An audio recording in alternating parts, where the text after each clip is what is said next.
अस्सलामुअलैकुम। आज हम दालचा बनाएंगे बिल्कुल वही स्टाइल से जैसे मुंबई में हमें मिलता है, भटियारा स्टाइल बनाएंगे। काफ़ी लोग मुंबई में इसे दाल गोश भी कहते हैं। आप दाल गोश कहें, दालचा कहें, जो भी कहें आपकी मर्ज़ी है। उसके लिए सबसे पहले हमें दाल ले लेनी है। आधा कप चने की दाल यूज़ किया है हमने, ये 100 ग्राम चने की दाल है। साथ में हमने मसूर की दाल ले ली है, ये 50 ग्राम है। 1/4 कप और 1/4 कप तुअर दाल भी ले ली है, जिसे हम अरहर दाल कहते हैं। तीनों दालों को हमें अच्छी तरह से धोना है और धोकर बाद में भिगा देना है 1 घंटे के लिए। अगर आपके पास इतना समय नहीं है कि आप दालों को भिगाएं, तो आप गर्म पानी करके दालों को भिगा दें। इंशाल्लाह 15 से 20 मिनट में दालें भीग करके बिल्कुल तैयार हो जाएगी। हम दालों को बॉईल कर लेते हैं।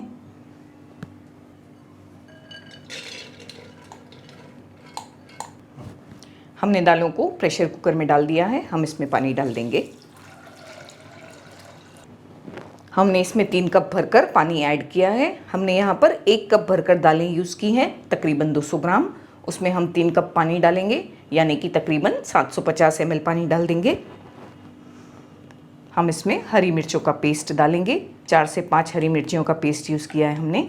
आप कम तीखा खाते हैं तो कम डालें। 1 टीस्पून नमक डाल देंगे। अदरक लहसुन का पेस्ट है, ये भी 1 टीस्पून भरकर यूज़ करना है हमें।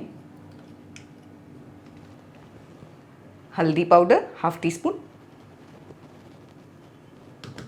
हम इसमें 1 से 2 टीस्पून तेल डालेंगे बस, ताकि हमारी दाल जो है वो बॉईल होके बाहर नहीं आए और हमारा प्रेशर कुकर और गैस स्टोव ख़राब ना हो।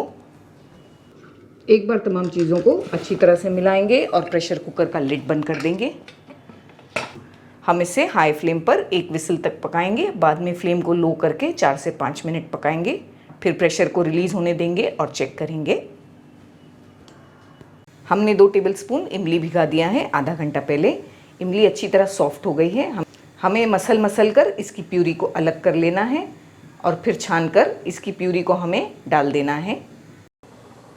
हमने दाल को बॉईल करने के लिए रखा है। हम साथ में मटन को भी पका लेते हैं। हमने एक प्रेशर कुकर में आधे कप से थोड़ा ज़्यादा ऑयल यूज़ किया है, जिसमें हम 2 पीस तेज़ पत्ते डाल देंगे, 2 दालचीनी, 3 से 4 लौंग और 3 हरी इलायची। आधी मिनट के बाद हम इसमें प्याज डाल देंगे। यहाँ पर हमने 1 प्याज यूज़ की है, बड़ी साइज़ की। प्याज को हमें गोल्डन होने तक फ्राई कर लेना है चलाते हुए। प्याज अच्छी तरह से गोल्डन हो चुकी है। हम इसमें मटन डाल देंगे, जिसे हमने अच्छी तरह से धोकर सुखाया है। ये 500 ग्राम मटन है। साथ में हम इसमें 2 टेबलस्पून अदरक लहसुन का पेस्ट भी डालेंगे। घर पर किस तरह आसानी से आप अदरक लहसुन का पेस्ट बना सकते हैं परफेक्ट रेशियो से, और इसे किस तरह स्टोर कर सकते हैं, इसका वीडियो भी हमने अपलोड किया है। 1 टीस्पून नमक। फ्लेम को हाई करके कम से कम 5 से 7 मिनट हम मटन को फ्राई करेंगे अदरक लहसुन और प्याज के साथ। बहुत अच्छी तरह मटन को हमने फ्राई किया है। ये बहुत ज़रूरी है, आप अच्छी तरह से फ्राई करें मटन को, चलाते हुए करें इस तरह से। हम इसमें टमाटर डाल देंगे। यहाँ पर हम एक बड़ा टमाटर यूज़ कर रहे हैं, स्लाइस करके पतली पतली स्लाइसेस करें। 1 टेबलस्पून धनिया पाउडर, 2 टीस्पून भरकर मिर्ची पाउडर, यहाँ हमने कश्मीरी यूज़ किया है, आपके पास जो भी अवेलेबल हैं वो यूज़ करें। 1/2 टीस्पून हल्दी पाउडर, 3 से 4 हरी मिर्चियाँ पेस्ट बनाकर अच्छी तरह से तमाम चीज़ों को हमें मिक्स कर लेना है। अच्छी तरह से हमने इसे मिक्स कर दिया है। हम इसमें 100 ml के करीब पानी डाल देंगे, ज़्यादा नहीं।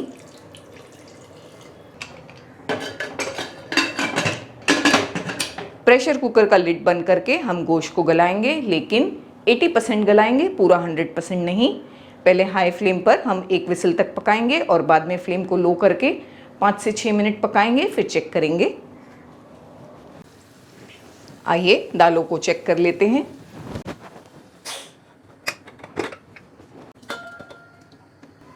दालें अच्छी तरह से गल गई है। हमें इन्हें अच्छी तरह से गलाना है, क्योंकि चने की दाल को गलने में थोड़ा समय लगता है, तो इसे अच्छी तरह से गलाएं। एक विस्क की मदद से अच्छी तरह से हम इसे विस्क कर लेंगे। आप चाहें तो दाल घोटनी यूज़ कर लें या फिर मिक्सर ग्राइंडर में डालकर मिक्स कर लें। हैंड बीटर, हैंड ब्लेंडर, जो भी चीज़ से चाहें इसे अच्छी तरह से विस्क कर लें। दाल अच्छी तरह तैयार हो गई है। हम इसे पोर कर देंगे मटन के ऊपर। मटन को चेक कर लेते हैं। पहले प्रेशर को पूरी तरह बाहर निकलने दें।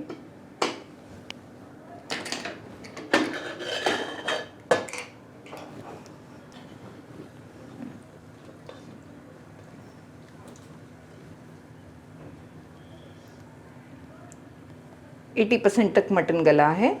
हमें इसे बस इतना ही गलाना है, इससे ज़्यादा नहीं गलाना, क्योंकि हम इसे काफ़ी देर और पकाने वाले हैं।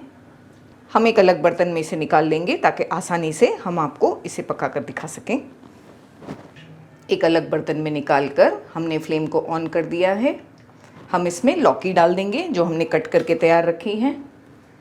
हम यहाँ पर 500 ग्राम लौकी यूज़ कर रहे हैं, जिसके हमने इस तरह से लंबे पीसेस किए हैं और थोड़े थोड़े इसके जो बीज है उन्हें भी निकाल लिया है हमने। आप जैसे चाहें वैसे कट करें, लेकिन दालचे में इस तरह लौकी को कट करके डाला जाता है। हम इसमें थोड़ा रफली चॉप करके हरा धनिया भी डाल रहे हैं। आप सोच रहे होंगे हम ये पॉइंट पर हरा धनिया डाल रहे हैं। जी हाँ, आपको इसी पॉइंट पर दालचे में हरा धनिया डालना है जब आप इसे भून रहे हैं। इसमें काफ़ी पानी है और लौकी में भी पानी छूटता है, इसीलिए हम अब इसमें पानी नहीं डालेंगे। बस लौकी को गलने देंगे इस तरह से। लौकी जब 50% गल जाएगी हम इसमें दाल डाल देंगे। अभी हम इसे कवर करके पकाएंगे।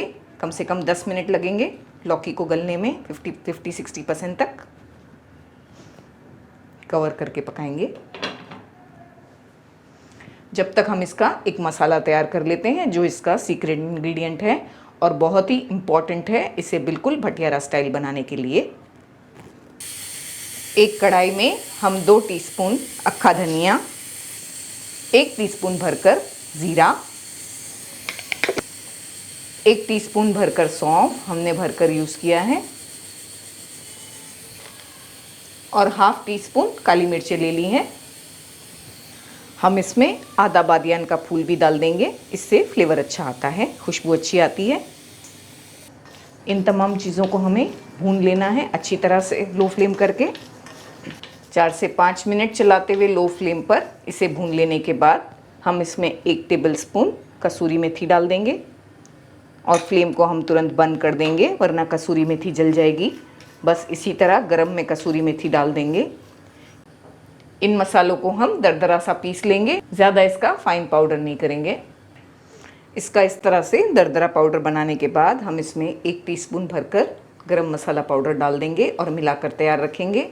ये हमारा होममेड गरम मसाला पाउडर है, इसकी रेसिपी हम ऊपर दे रहे हैं स्क्रीन पर, आप ज़रूर से इसे बनाकर तैयार करें। 8 से 10 मिनट तक हमने पकाया है मटन को। हमारी जो लौकी है काफ़ी हद तक गल गई है, बस इतनी ही गली हुई चाहिए हमें, पूरी तरह से नहीं गलाना। हमें जो इसके ऊपर ऑयल नज़र आ रहा है इसे निकाल कर अलग कर लेना है। हम इसे सर्व करने में यूज़ करेंगे, क्योंकि जब हम इस पर दाल डाल देंगे तो तरी जो है इसकी वो हट जाएगी। हम इसे सर्व करने में इस्तेमाल करेंगे। इस पर से हमने तमाम तेल जो है अलग कर लिया है। ये मटन और दाल दोनों को हम मिला देंगे। हम एक बड़ा बर्तन यूज़ करेंगे ताकि आसानी से उसमें पका सकें। दाल को हमने बड़े बर्तन में डाल दिया है, इसमें हम मटन डाल देंगे।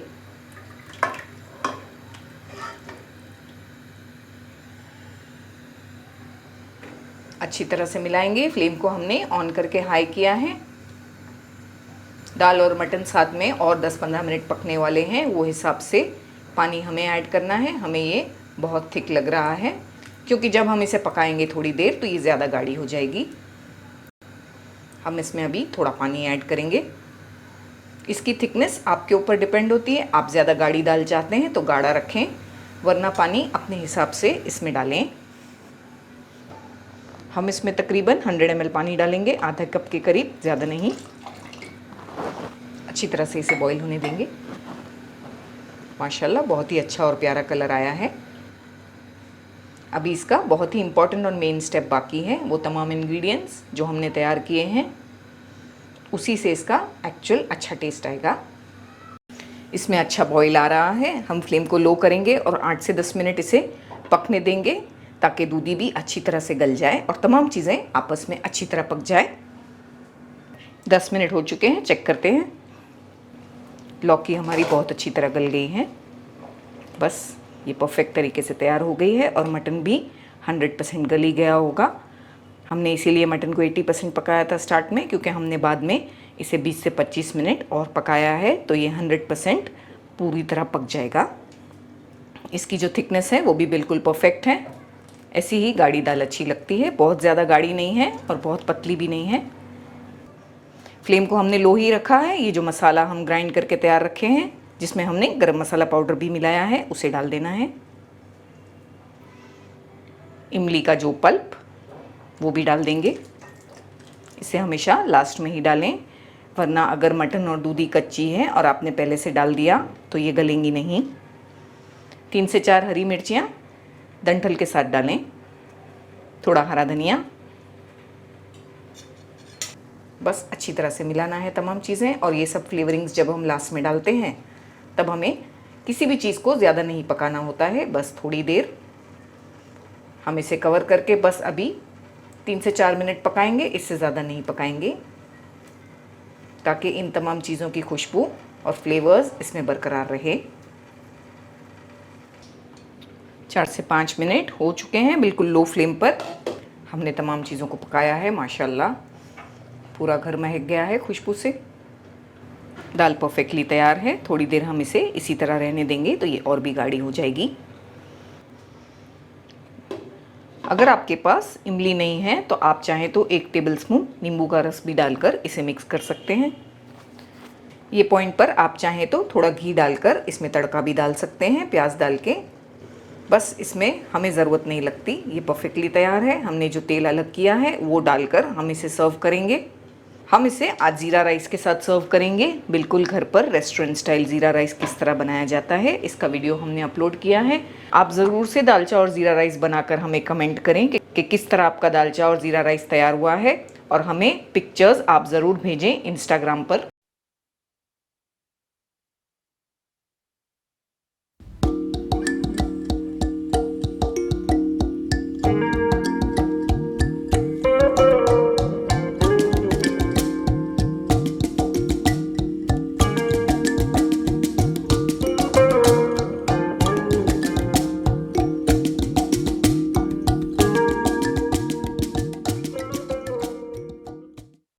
तो दोस्तों, कैसी लगी आपको मेरी रेसिपी? अगर आपको मेरी रेसिपी अच्छी लगी हो तो आप मेरे वीडियो को लाइक करें और शेयर करें। मिलते हैं मेरे अगले वीडियो में एक और मज़ेदार रेसिपी के साथ। तब तक के लिए टेक केयर, बाय बाय, अल्लाह हाफिज।